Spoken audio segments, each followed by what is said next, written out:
অনেক দিন আগের কথা। কেয়াগ্রাম নামে একটি গ্রাম।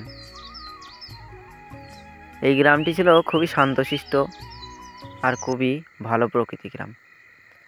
এই গ্রামেই বাস করত একটি খুবই চঞ্চল ছেলে, খুবই সাহসী। নাম তার নাজবুল।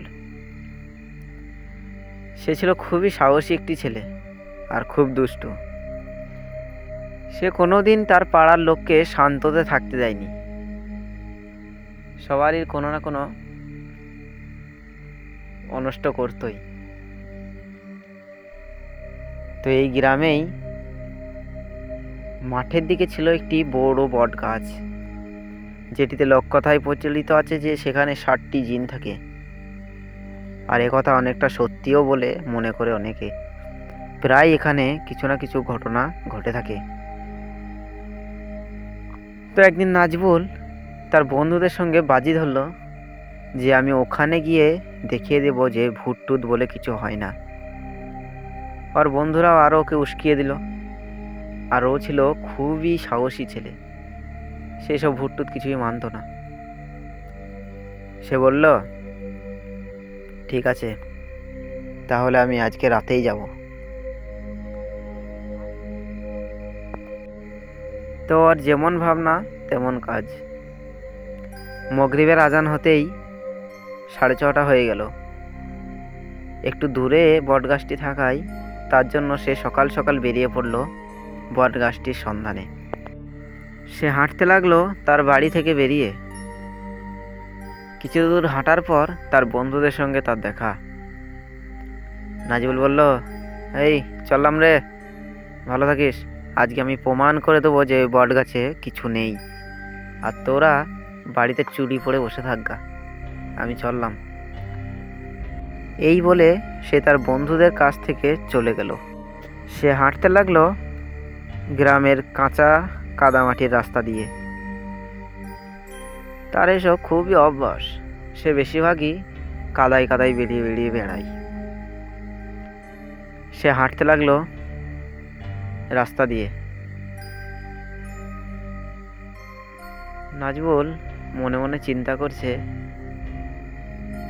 আরে ভূত বলে কিছু হয় এখন এসব কেউ মানে? গ্রামের লোকেরাও না পারে বটে, সব মিথ্যে কথা কথা আলোচনা করে। এই চায়ের দোকানেওয়ালা বেশি, এদের কারণেই গ্রামে ভূতের ভয় আরও বেড়ে যাচ্ছে। যাই, আজকে গিয়ে ওদেরকে আমি প্রমাণ করে দেবো যে ভূত টুত বলে কিছু হয় না। সে আস্তে আস্তে গ্রাম থেকে অনেকটা দূরে চলে এলো। প্রায় সে বটগাছটির কাছাকাছি চলে এসেছে। আর একটু হাঁটলেই সে পৌঁছে যাবে বটগাছটির কাছে।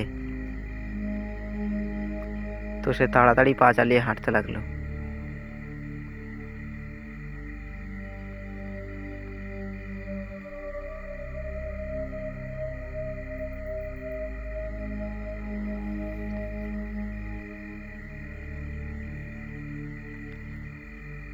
কিছুক্ষণ পর সে পৌঁছে গেল বটগাছটির কাছে।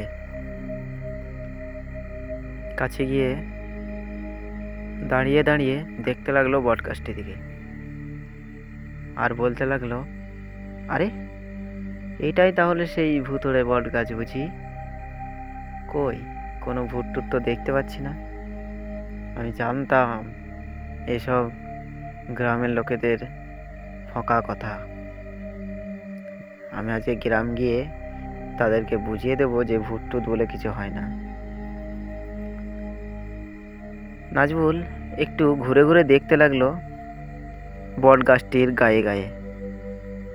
তো দেখে অনেকক্ষণ ঘোরাঘুরি করার পর সে বাড়ি যাওয়ার জন্য রাস্তা দিয়ে কেবলে হাঁটতে লেগেছে, আর অমনি তার সামনে হঠাৎ করে কিছু একটি জিনিস চলে এলো।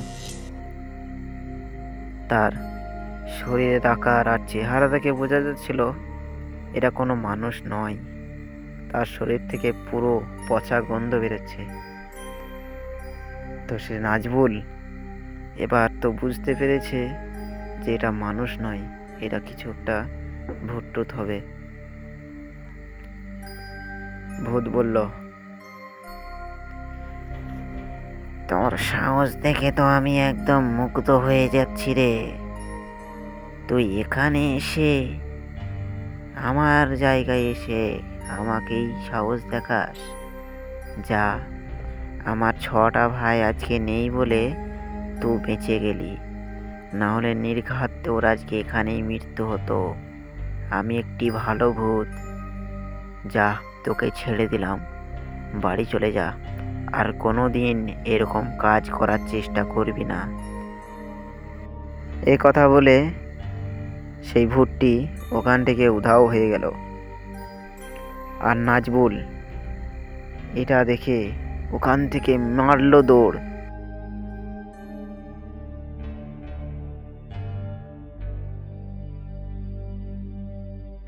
দৌড়াতে দৌড়াতে সে বাড়ি চলে এলো। বাড়ি এসে দরজা বন্ধ করে চুপ করে বসে পড়ল খাটের ওপর। তারপর থেকে সে জিনে বিশ্বাস করতে লাগলো। সে বুঝতে পারলো যে জিন টিন বলে কিছু হয়, আর এতদিন সে এসবে বিশ্বাস করতো না। তো বন্ধুরা, তোমাদের সঙ্গে যদি এরকম কোনো ঘটনা ঘটে থাকে তাহলে আমাকে কমেন্টে জানাও, তোমাদের কমেন্ট পিক করব। ধন্যবাদ, দেখা হচ্ছে পরবর্তী গল্পে।